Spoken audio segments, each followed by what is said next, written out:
Welcome back to the 17 News at Noon podcast, where we share your news on your schedule.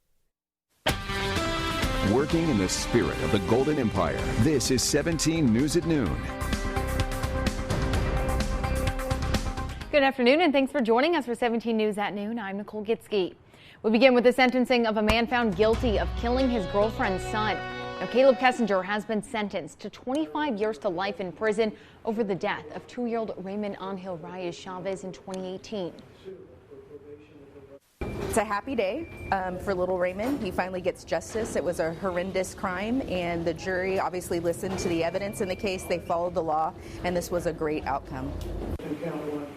Kessinger and Aylid Chavez were arrested on suspicion of killing the 2-year-old in 2018. Police believe the pair dumped the boy's body in the Kern River Canyon, then returned to bury it sometime later. Chavez took a plea deal and testified against Kessinger. And an officer-involved shooting that left one dead follows department policy. That's what the Kern County Sheriff's Office determined. The department's Critical Incident Review Board met Monday to discuss the use of force in the deadly shooting of 37-year-old Fernando Napoles on September 3rd. The department says after reviewing the evidence, the use of force falls within department policy, and Deputy Saldana has returned to work. Napoles was shot and killed on Highway 14 near Red Rock Randsburg Road. And an early morning crash leaves one dead in Wasco. It happened on Highway 43 just north of McCombs Avenue around 6:30 a.m. According to California Highway Patrol, CHP says it was a big rig versus a Honda Civic. It's unclear what led up to the crash. State Route 43 north of McCombs Avenue was closed for several hours as crews investigated. And Bakersfield Fire are investigating after a previously burned building goes up in flames yet again. BFD says it happened this morning near the intersection of Union Avenue and 3rd Street. According to BFD, the building was fully engulfed in flames when crews arrived on scene. No injuries were reported. BFD arson investigators are investigating that fire. And investigators have arrested and charged a man accused of shooting 2 Los Angeles County Sheriff's deputies in an ambush attack. 36-year-old Deontay Lee Murray faces attempted murder charges after he's accused of walking up to 2 deputies earlier this month and shooting them as they sat in a squad car. The deputies who suffered head wounds have since been released from the hospital and are recovering. Murray was arrested 2 weeks ago in connection with a separate carjacking incident. Well, an explosive night in Cleveland. The first presidential debate of the season descends into chaos, insults, interruption, and confusion.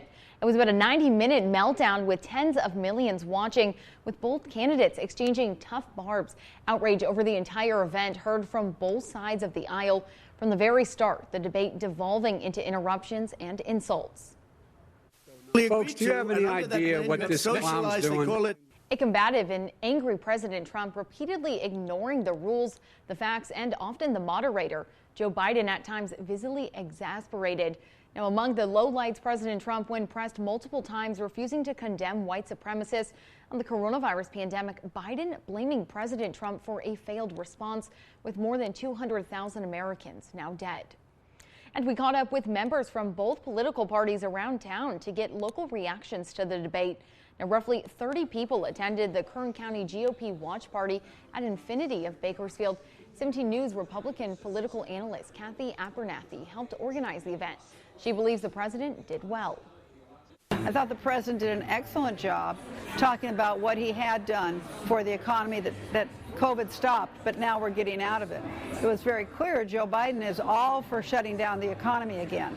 Now that's just going to destroy, as President Trump said, more lives. And this group of Democratic women gathered at a private residence in Northeast Bakersfield to watch the debate. They felt Biden came out victorious. That is the worst excuse for a presidential debate that I have ever seen in my life. And what was so painful for me is to see a president of the United States of America be so disrespectful, be so dishonest, and encourage white supremacists to stand by. Dear Lord, I'm really worried for our democracy. Now, according to the AP, the Commission on Presidential Debate says it's adding new tools to maintain order after that chaos we witnessed last night. And the next presidential debate is scheduled for October 15th, but a week before then, the candidates for vice president will square off on October 7th. Now to the latest on the coronavirus here in Kern County. 55 new cases were reported by public health today, along with one new death. Now, 370 lives have been lost to this virus since the beginning of the pandemic.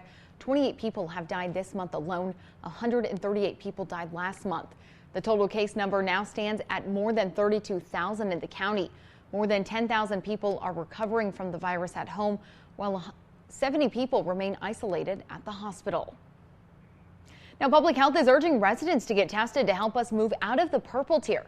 Well, we've got you covered this afternoon. We've teamed up with Kern Public Health to set up no-cost testing right here at our station. The success of the previous 2 free testing sites here outside of KGET studios has spawned another sequel, as Kern Public Health hopes people will use this testing. Now, this testing began at 7 this morning, and it will run until 6 tonight. It's happening right here at 22nd and L Street. Our thanks to the Kern Community College District for the use of that property. Now, you can park, walk up, and swab yourself.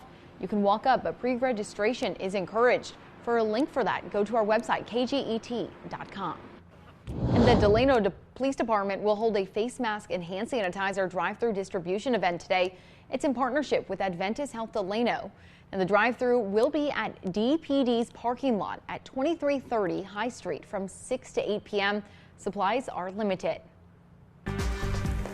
Temperatures again feeling summer-like today, and that will continue really throughout this work week until the weekend. We still have that ridge of high pressure in place.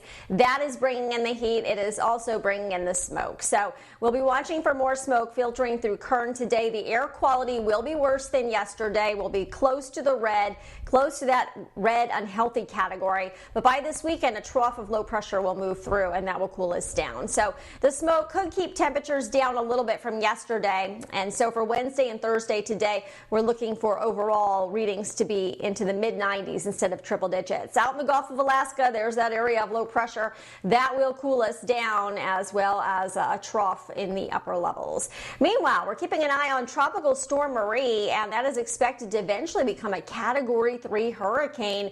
That could provide a little bit of moisture as it swings back toward California late next week. So that could be a source of rain if the systems continue to grab onto it. 78 degrees in San Francisco today, hot along the coastline as I mentioned, 82 in Cambria, 103 in Paso Robles, looking at 80 in Morro Bay, 87 in Pismo, 99 in Solvang, 93 in Santa Barbara, coming in at 89 in Long Beach, Oceanside 85, San Diego, hot 96 degrees. Here's your valley forecast: 95 in Bakersfield, 95 in McFarland, 94 in Taft, 95 in Arvin.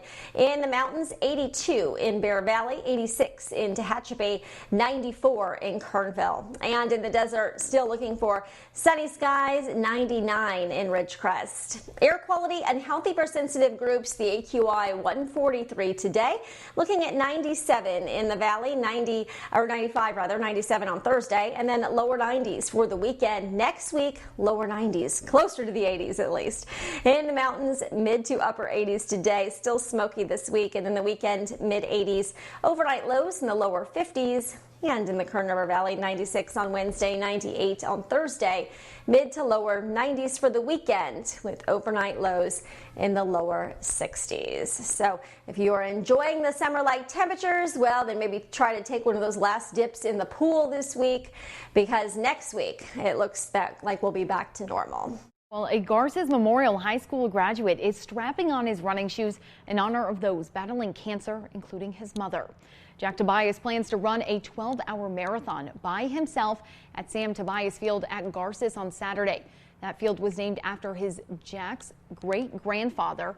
His mother, 52-year-old Susan Tobias, was diagnosed with breast cancer 3 years ago. Since then, Tobias has been fundraising not just for her, but for anyone suffering from cancer. All the cancer survivors, all the families that have been affected by cancer, everybody who's fighting cancer right now, and just want them to know that they're not in the fight alone. The money raised will go to the Kern County Cancer Foundation. Tobias is asking for either a flat donation or donations per mile ran. To donate, visit our website, kget.com, and click on the hot link icon. Working in the spirit of the Golden Empire, this is 17 News at Noon. The 17 News at Noon podcast is a production of KGET and Nexstar Media Group. For more on all of the headlines in today's show, head to kget.com.